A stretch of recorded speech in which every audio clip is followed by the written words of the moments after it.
Hello, everybody. Welcome to the next episode of the Catalyst Storieroad series. My name is Philip Gilpin Jr. I'm the executive director of Catalyst, and we're so glad you're able to join us today. We have a great guest, Jenna Laurenzo, with us today. But before we get to her, I just want to let you know that I'll be working behind the scenes for the hour, taking your questions. So if you're watching live on Facebook and YouTube, just put your comments and questions, put your questions in the comment section, and I will get to them later on in the hour. And at this time, I'd like to hand it over to our host, Miss Marilyn Suchan. Thank you, Philip, and thank you all at home for watching today. I know it's a difficult time to be creative, and especially in the comedy space, but I'm hoping that hearing Jenna's story of finding her voice and how that's been propelling her career, I hope it inspires you with your creative content as well.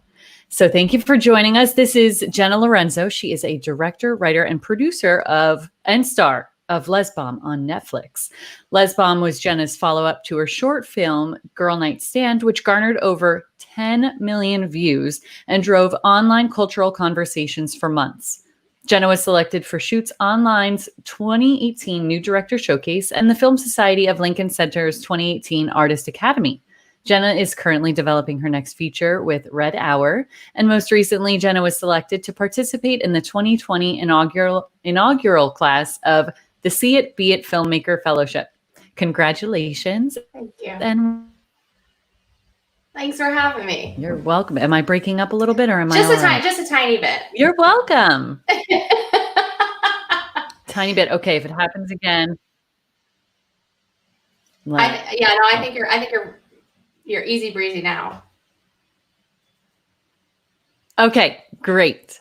Well, I'm super excited to talk to you because it's amazing how your short film got all of these views and is really what launched you into finding your voice and getting that journey going for you. So can we talk a bit about Girl Night Stand, what it was like to create that and have it explode on the internet?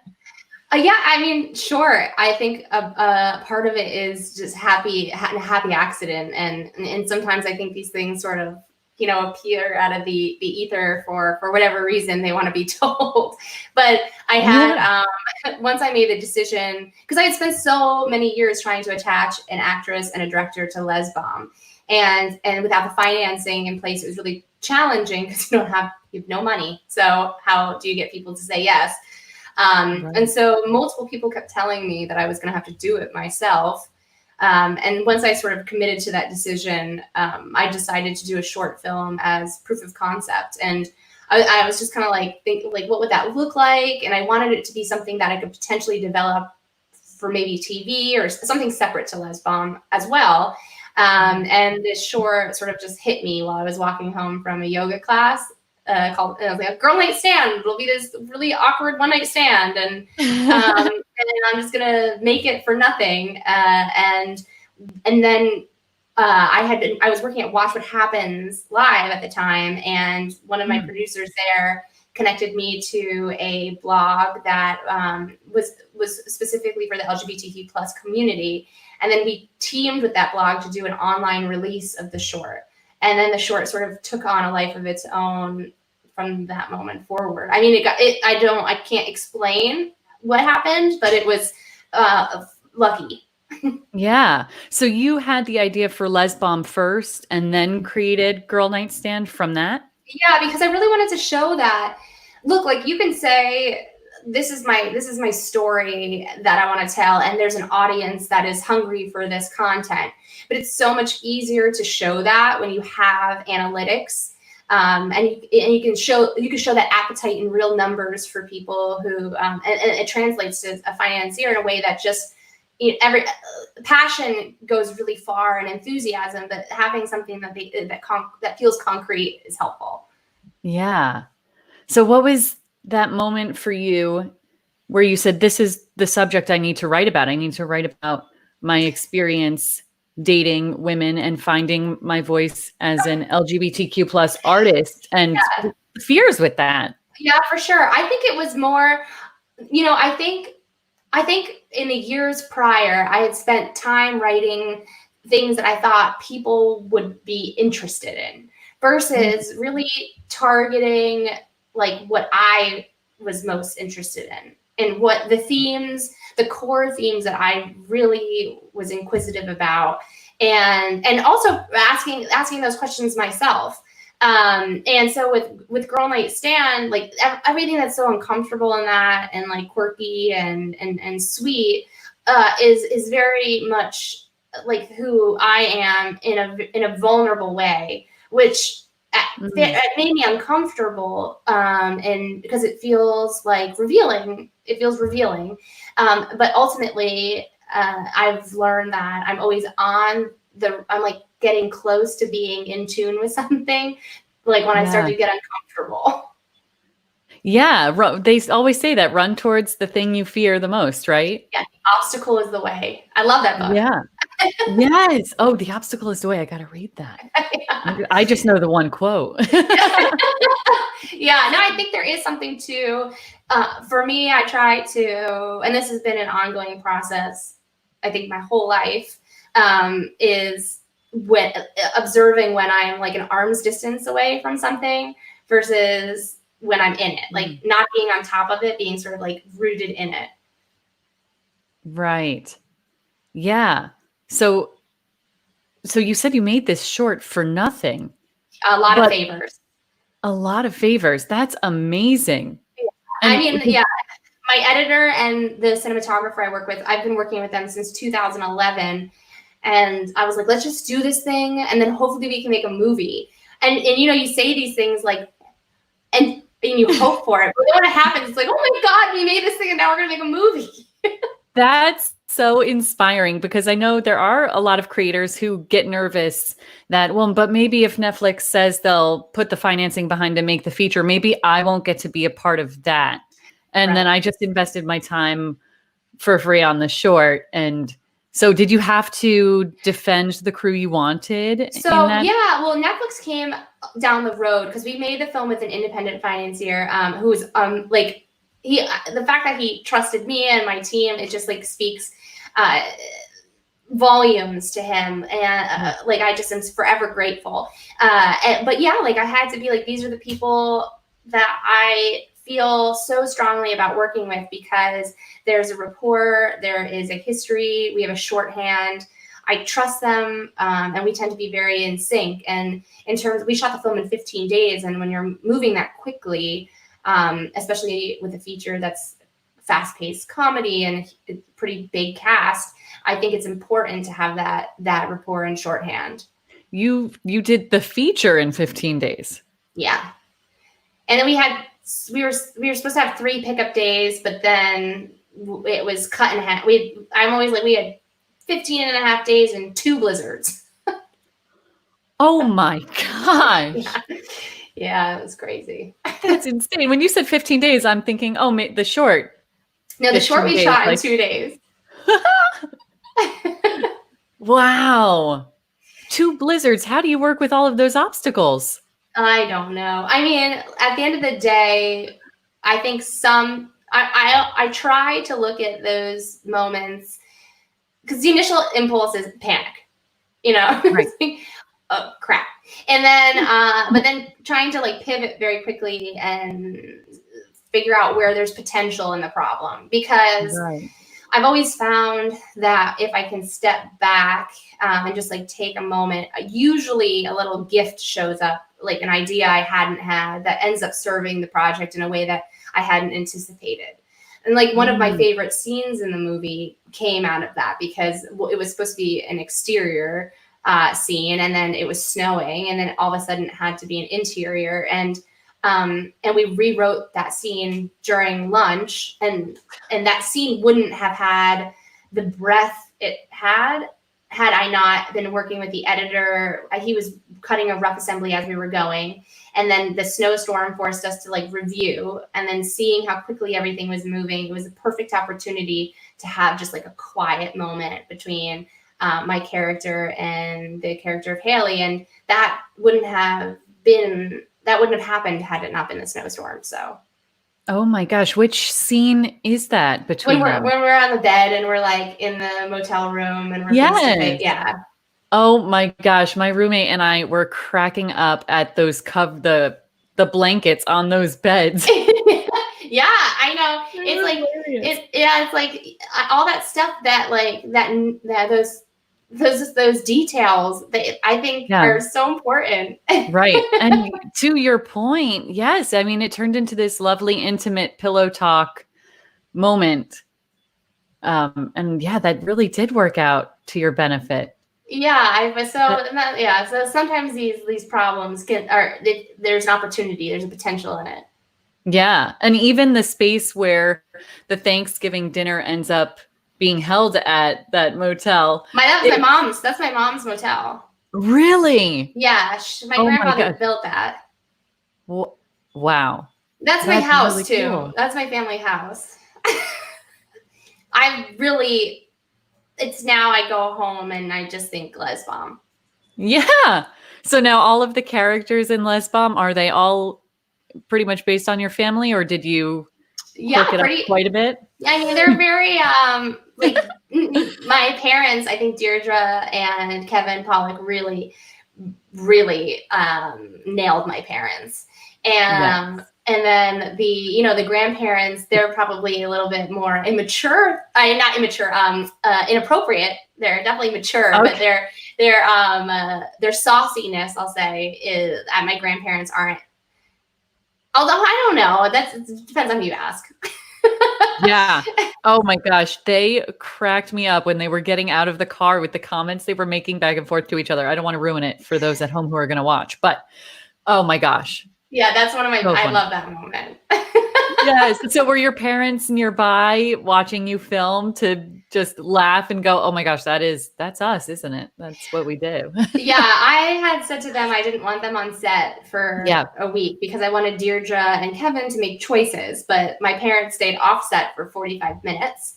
And so that did not work. They were just there.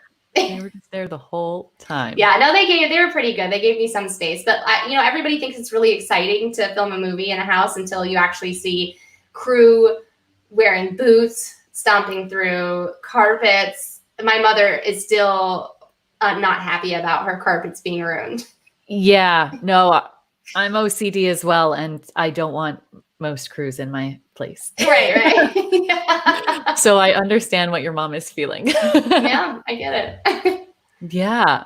Oh my goodness. Well, so when you released Girl Nightstand, did you have a release strategy, or you said you created it as a proof of concept. So did it go on YouTube just to live there as a place where you could have a link to share? Or did you plan for this eruption of views? Yeah, so it was really interesting because initially I had put the film on Vimeo, and then people were ripping it off of my Vimeo and putting it up on YouTube. And I kept having to do copyright claims, and then people at YouTube were like, okay, you have to upload it yourself to YouTube so that you can do a copyright claim. Anyway, I ultimately ended up putting it up on YouTube, and then and then those numbers kind of skyrocketed on YouTube way more than Vimeo. And what was interesting is all the press links that came about, because it generated some press organically, along with it was helpful that we had released it on a blog, but all those press links linked to the Vimeo link, and the Vimeo link kind of capped out at about 500,000 views. But the YouTube link kept climbing, and now it's over 10 million. And what was really interesting was somebody had reached out to me and told me that the short film was ripped off of the YouTube link and uploaded to this site in China and translated into Mandarin. And they're like, oh, so cool. And so then I reached out to this woman connected me to this blog. And then we got on Skype, and she taught me a little bit of Mandarin, and I did a Q&A with the audience of her blog over there. And then 2 years later, I got an email, and she was telling me how she had her first girlfriend, and it was the girl who had translated the short into Mandarin, and then they had met and were dating. I was like, this is literally my favorite story I've ever been told. Yeah, that's another spin-off short. Yeah. Or feature. Oh my gosh, you're basically an indirect matchmaker. Okay. I mean, I'll take it. Pull out another hyphen. I would That love is that. so beautiful. Yeah, it really was Yeah. a nice email. Right. And so amazing to see that your work and your truth is resonating with people all over the world. Oh, I hope I aspire for that. I think that, Yeah. moving towards, I think expressing truth and trying to align with whatever it is that makes your, I guess, soul unique is such a ongoing process. I am infinitely interested in that. Yeah. Yeah. And you talked about the support you had behind Lez Bomb with financing, that they trusted you and believed in you. How did you begin those relationships and cultivate them over time? So you try it. Finding money is kind of this thing. Nobody really knows where it's. No one knows where it's coming from, but you keep like networking and meeting people. And my casting director friend who helped me cast the short, and she and her partner cast the film Lez Bomb. Mia Cusimano, who is like a guardian angel in my life. Her aunt is also a casting director, and a friend of theirs, Rob Moran, had asked her Aunt Rosalie if she had a dysfunctional family comedy. And she so happened to know that Mia was helping me with my film Lez Bomb. Ah. And so he read this script and called me and said we were going to make it. And I just was like, okay, because you hear that and then it doesn't happen. But we were in pre-production 4 months later. Whoa. It was like, so people think it happened really quickly, but there had been 6 years before that of trying. Right. Yeah. Yeah. People see that tip of the iceberg, and then underneath the surface is all this other work you've been doing. Yeah, exactly. And then Rob was just such a champion and an incredible collaborator. He is just such a positive force that, and his enthusiasm is contagious. And through that filmmaking process, keeping the energy high, it's helpful to have a support, be supported by that kind of energy. Yeah, for sure. And especially when it's a story that's so close to your heart, and you're not making it just to appease what you think the world wants to hear or see right now. You're doing it because this is true and to you. Sure. So being surrounded by those that are uplifting you is super important. Yeah, and I felt very strongly, and I've said this a million times, but I really made that movie because it was the film I needed to see at a particular moment in my life, but couldn't find.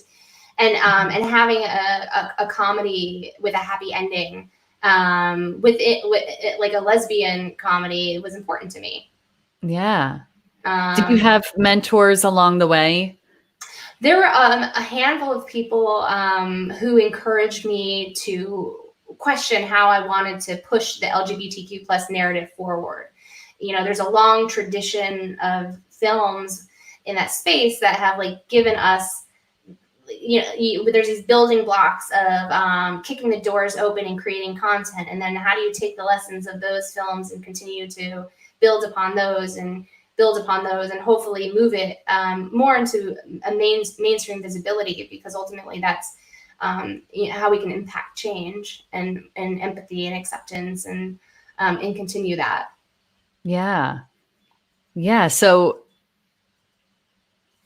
do you have creators coming up to you and saying, I saw this and I want to do the same thing and I don't know where to begin, or I'm fearful that my truth won't get positive results or reactions? Well, I think it's really important to take a step back and realize that we all have our own stories and the unique lens through which we see the world. And the more I find writing the most effective way to get in touch with what that is, and get closer and closer to the way in which I express that truth. And I think trusting that our stories are valid and worth telling is for me, that's what I suppose gives me confidence to tell those stories. It's just trying to align with as much honesty as possible. And then not trying to tell a story that's an umbrella for like, the thing is I don't think that, like, in Lez Bomb, it's a particular point of view. It's a particular story that happens to be a reflection of like my personal experience, but that doesn't necessarily represent everyone. You know, but hopefully in telling a story that's personal and from like a deeply grounded place, hopefully it resonates with a broader audience. Yeah. Yeah. And I think with having such fun characters surrounding you in the movie, it makes it so real. There are just so many different personalities that we encounter in life on a daily basis. Sure. And then within our family, Yeah, where it felt, knowing what we were going to talk about today and watching Lez Bomb again, it felt like the need to tell your truth and your story in the movie was reflective of being a writer and being like, this is who I am and this is what I'm going to write about. Okay. Now go get the turkey. Yeah, for sure. For sure. The feeling of like, why is no one listening? And really it's like no one is listening because there's a lack of clarity on this part, you know. It's like there's that fear of expressing truth that creates tension, and then you know, and then all of those dynamics can collide because of that tension. Right. Were there traps along the way of maybe different tropes or concepts that you found yourself almost falling into because of societal pressures, and then you had to go, no, this is not true to my story. I want to tell it this way. Well, there was a sensibility I was looking to sort of touch upon because I wanted in many ways it to feel like those family comedies, those holiday family comedies that used to get made that we don't really see anymore, so that it sort of has that nostalgia. But like through that nostalgia, I wanted it to feel familiar, so that for people who might not necessarily gravitate to the subject matter, it would feel like a more accessible way into it.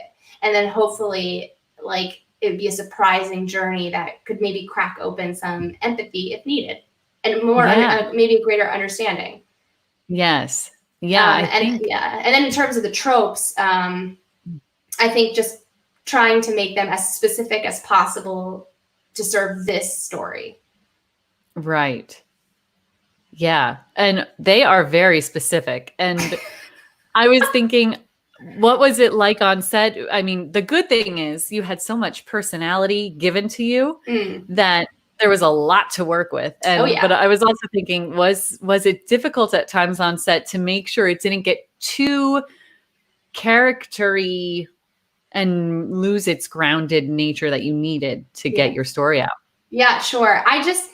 When going through the script, I had worked with a teacher of mine, John Dapolito, and we just went through. Do you know John?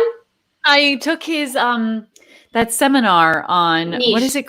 Niche. Yeah. And a couple of my friends have worked with him privately to find their niche and everything. Yeah, I think he's a genius. And I also worked with Jacob Kruger, who you guys know is an amazing writing teacher. And with these teachers, they helped, me stay really focused in a particular vision. And then in going through the script, I knew what I wanted the audience to feel in those scenes. And so when you're working as quickly as we were, there wasn't a lot of room for improvisation. It was kind of like we were getting through material and then trying to articulate what every scene was about as quickly as possible, while creating a space where the actors could be creative, and you can find those organic gems that come in the playfulness, but also making sure we were all aligned in the what we were trying to do. And just being as specific about it as possible before every scene.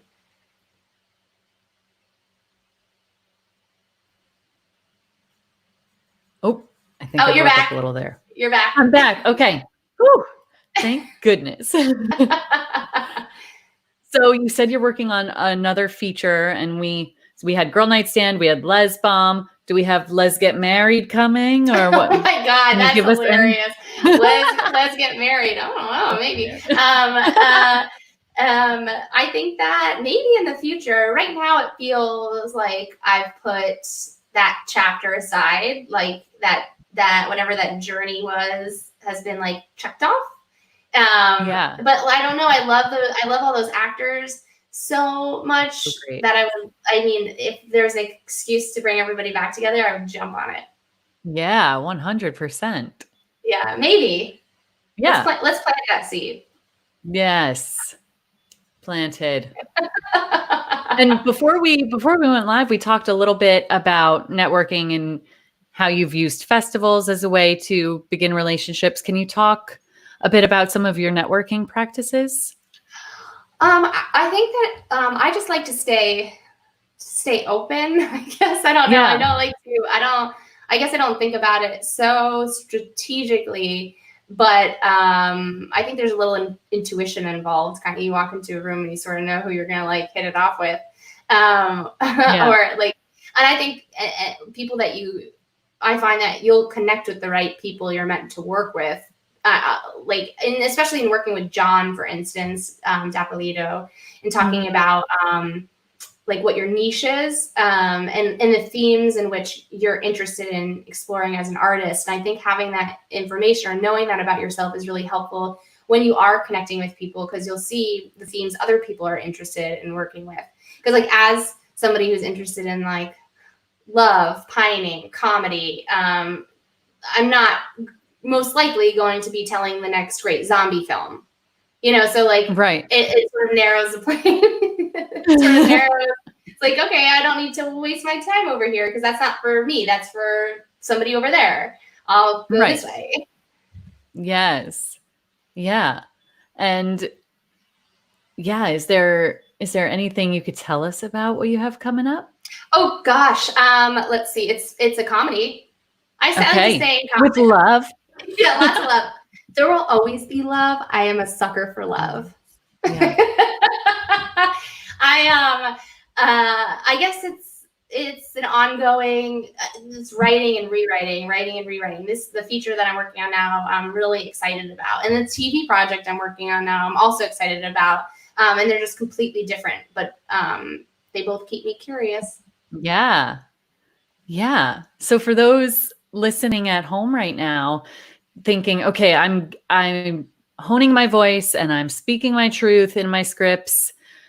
I'm trying to find the right people to get around me. Like what are some next steps that they can take to gain momentum, especially now when it's a difficult time and it feels like, oh, I'm just going to watch Netflix and hang out. Right. I mean, I do think that writing, just getting up every day and writing and staying creative is so important, and having some sort of routine that grounds the creativity, so that you can feel like you're accomplishing something, even though it might not necessarily give you the immediate satisfaction you're looking for, but it gives you the opportunity to have things that are ready to go when the opportunity presents itself. Because if the opportunity presents itself and you don't have anything, then you wish you had spent the time writing scripts. Right. And looking back now for you, since you wound up making a short to then get funding for the feature, would you suggest to people watching at home right now to take some time to write their own proof of concept short? I do. I think having something that's short form is so helpful. I did this web series back in 2011. It's on YouTube. It's called Parker and Maggie, and it's ridiculous. And me and my editor, we watched it and we were like, choices were made.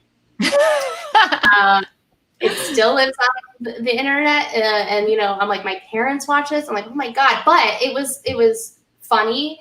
And it had a voice to it. And when I first started meeting people and working with representation, I found that because they could watch something that was short over like a coffee break or their lunch or something, if they liked it, they were more inclined to commit to the time it takes to read an actual script.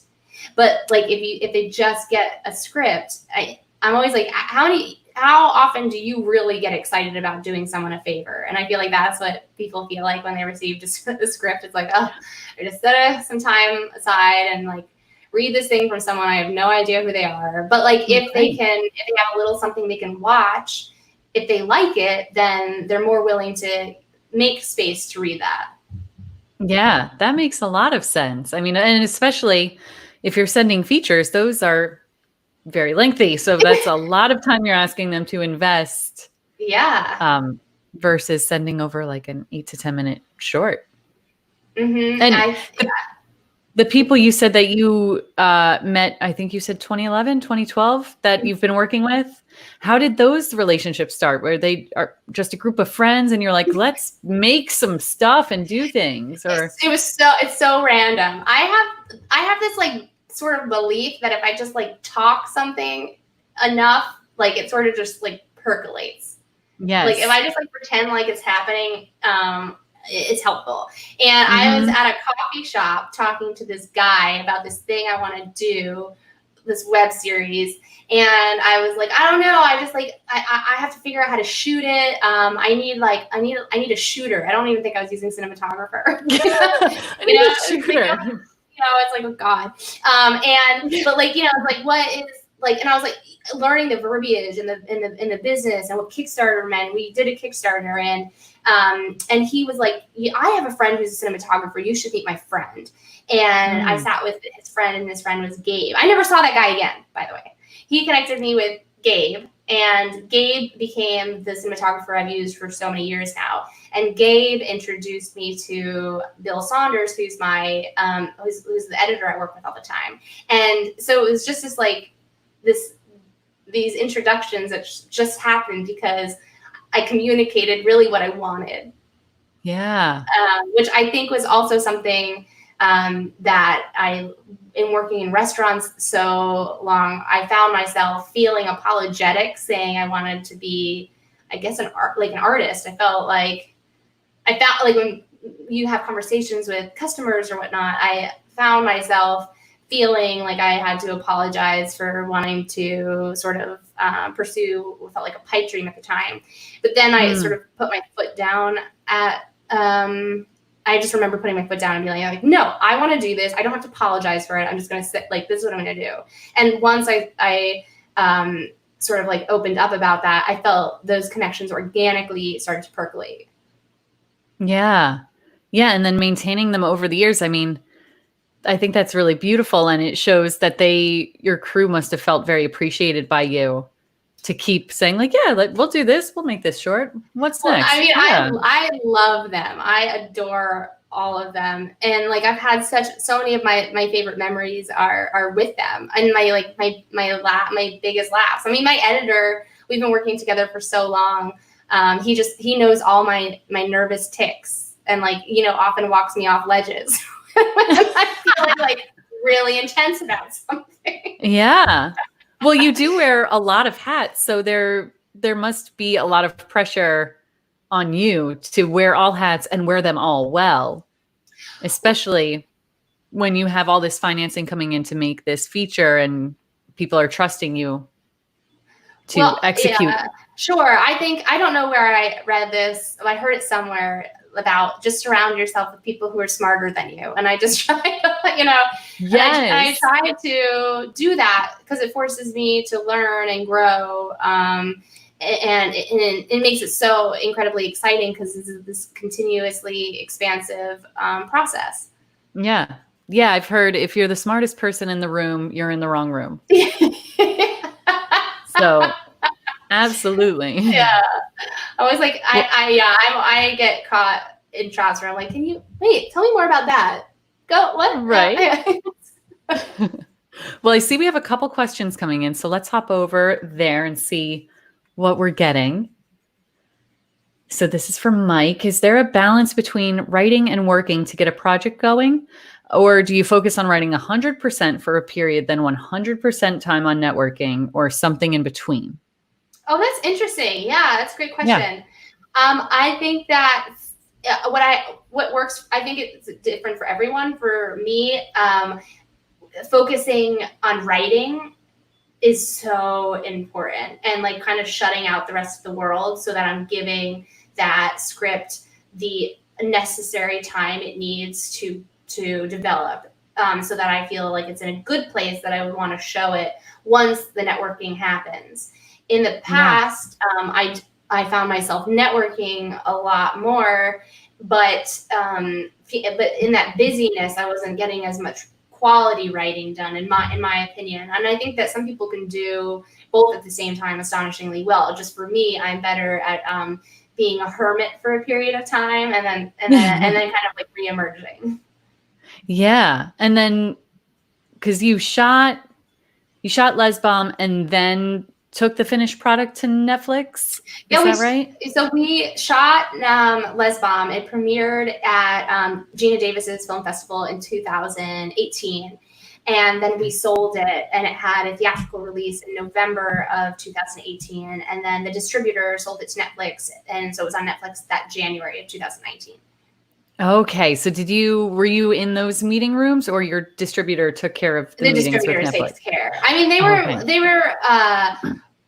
I had a wonderful experience, with our distributor in many ways. But like, again, once you sort of hand the script to the distributor, you don't have as much control as you'd like. But I feel very grateful with the way in which they handle the film. Gotcha. Yeah. Were you protected in the contract with them to know happenings? There were like a few. We were fortunate in many ways to be in a lot of those conversations because of the people who were involved. Just like the people they were working with and I was working with. So it ended up being more of a collaboration than sometimes I've heard with other independent filmmakers. So I think I got really spoiled on this, and hopefully that will continue to happen because and it was a huge lesson. I think I'm really interested in self-distribution, though. I think that there's a future for that, particularly at this time. And if I would love to explore self-distribution on a future project. Yeah, absolutely. Well, thank you, Mike, for the question. Let's go to the next one. All right. So this one, I have a star director, producer I plan on approaching about a screenplay of mine. Is there any advice you would give? I'm approaching a screen. I would say it depends on, I have a star director, producer? Do you want that star director, producer to star direct and produce? And then maybe writing, I find that personal letters, like what draws you to them, why you think they're the perfect artist to help bring the story to life, why you think that the material would resonate with them, and what makes them uniquely a unique fit to help tell the version of the story that you imagine being told. Because the more you can make it personal, it shows that you've invested the time and you really see them being the right person for the job, and not just somebody that you're just reaching out to because you think that they might move the needle. And moving the needle, very important, but I do think that personal touch is so important. Yeah, and I think that's wonderful advice, whether they know this star director, producer, or if they're just cold reaching out to them. Yeah, and I think cold reaching out is always challenging because nowadays people get bombarded with emails, but I think a personal touch goes a long way. And if you have a personal relationship that can make that reach is also helpful. Yeah. Well, thank you for that question there.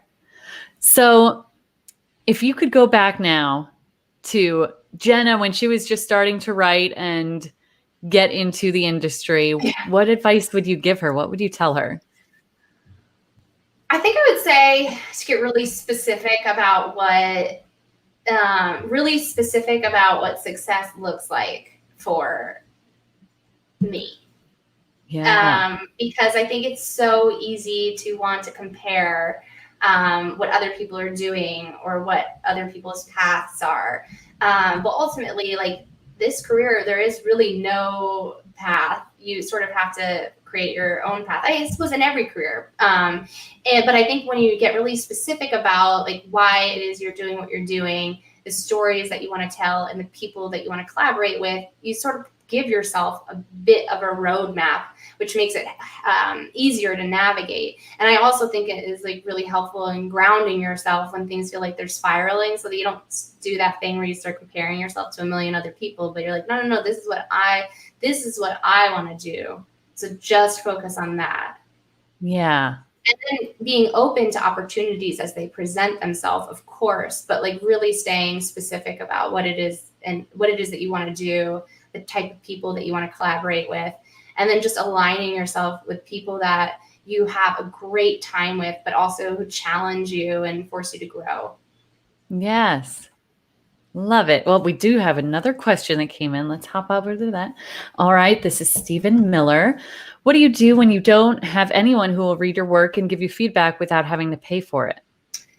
I think I get that a lot of people ask this, and I think now is actually a really interesting time for something like that, because I've seen a lot of Zoom readings going on. Yeah. And I think it's such a great way to get a group of people together to read your script and hear it out loud, and nobody's inconvenienced because nobody has to go anywhere. You can do it at home. You can get a group of friends to help read it. And so it allows you to hear the words out loud in a way that I always find it's really helpful, because sometimes there's these like great monologues, but then all of a sudden you hear them out loud, you're like, that's really wordy.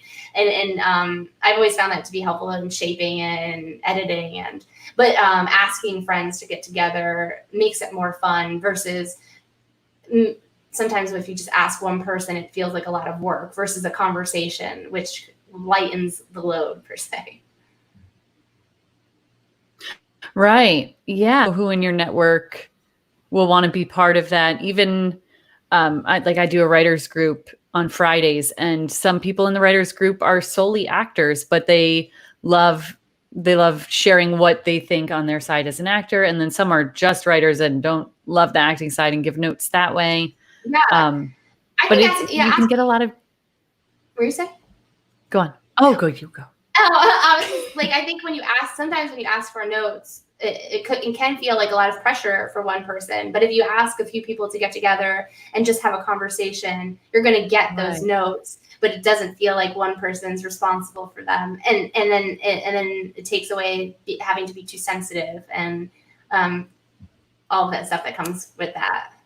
Yeah. So for Stephen here, if he gets a bunch of Zoom readings going and gets notes and reworks his script, are there different competitions or anything that maybe you would recommend for next steps?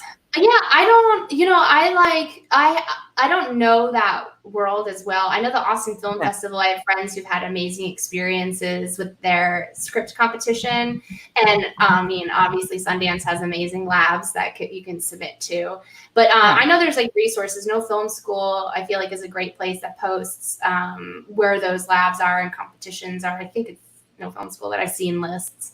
But then you can find that online if you just Google. Yeah. Great. Well, thank you for that question, Stephen. Yeah. And let's see, do we have any more coming in, Philip? Oh, we have another one. Okay, well, go on. It seems like such an impossible leap to go from indie creator to working professional. What are some key moments in that transition for you? Yeah, I think that there is this consistent. I always find like, oh gosh, when is the next job coming? It's like you just kind of just have to have faith and continue. I find that being consistent with writing keeps me productive, and then jobs show up in the interim between some of like the things I'm most excited for. But in those projects, whether it's like commercial work or I just directed this pilot a month ago, and it sort of happened out of nowhere, and it was something I had never imagined myself doing. But I learned so much through that process, and it wouldn't have been something that I would have pursued. It came out of relationships that had been building for the last couple of years because of the projects I have made in the past. So I think that like that's where networking is very important, and also being like really honest and truthful about who you are and knowing your story. Because, like, for instance, like when I introduce myself in pitches or whatnot, I try to mention that I'm really interested in witchy stuff. I want to do a witchy thing. or that I grew up in a haunted house, or so that 3 years down the road, when they have some kind of witchy thing or ghost thing, they'll be like, oh, who is that? Who is that? Maybe Jenna's the right person for this job. And I found now, after the last couple of years, those things starting to stack and come together. But allowing the space for that to happen, because nothing is as immediate as we want it all the time. I mean, sometimes it is. Right. But Yeah. But also, what do you think? Because hearing this question, indie creator to working professional, doesn't give indie creators enough of their own credit, right? Because technically, Lez Bomb was independently created and then distributed to Netflix. Yeah. So also, you can be an independent working professional. Yeah. And I think I truly believe that, like, I think a lot of the old modalities are going to have to shift with what's going on. I think that I think independent filmmaking and independent creating is going to take us into different directions. Again, like when I was talking about self-distribution, I think that there's a world in which that is a wonderful way for independent creators to remain self-sustainable, having a targeted audience, a very specific audience that you cater to, and creating content with them in mind. Right. Yeah. Was there a point for you then where you thought, okay, me and my crew, my friends, we have to stop doing things for free. We have to find the money and no longer taking the free work or less than what you think your value for your time is? Yeah. Oh, of course. And I think that's an ongoing conversation, because every time you do something, you get more experience. And then the question is, okay, well, what's my experience worth?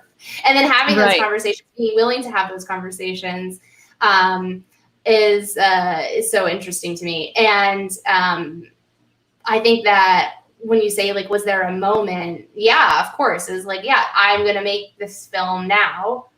And then sort of have that confidence to talk about it as if the engine was sort of in motion. And there's something to that where I find things sort of come together once the choice, there's no conflicting choice. Right. If that makes sense. It does. And how do you kindly assert that standard for yourself without sounding like a diva or sounding arrogant, you know? I think it's just having a rate. I think that's helpful. This is what my rate was on this project. So this is my rate. And then like looking, and then that changes over time, but at least you have a place to start with. I have a fantastic lawyer who taught me such an invaluable lesson. He was like, this is an industry of precedents. So you set your precedents, so then the conversation doesn't have to be had after that. And then you continue to do that, but it makes it easier once you sort of lay that groundwork. Yes. Oh, wow. That's really helpful. Yeah. Like he even said, like, one of the greatest gifts he taught me was, he's like, okay, because my production company, I dream of having a production company, and I have an animation for that production company, and we produce it, like, we're, credited with Sprockfeller Pictures, which made Lez Bomb 2. And he was like, oh yeah, we're going to put your animation in the beginning of the movie, because then on the next movie, the precedence has been set. Right. And it was like, oh my God. Yeah. But like, it seems like such a small thing, but it's such a valuable lesson, because it makes it easier to have those conversations because you already know where you're starting from. Right. Yeah. Oh, I love that.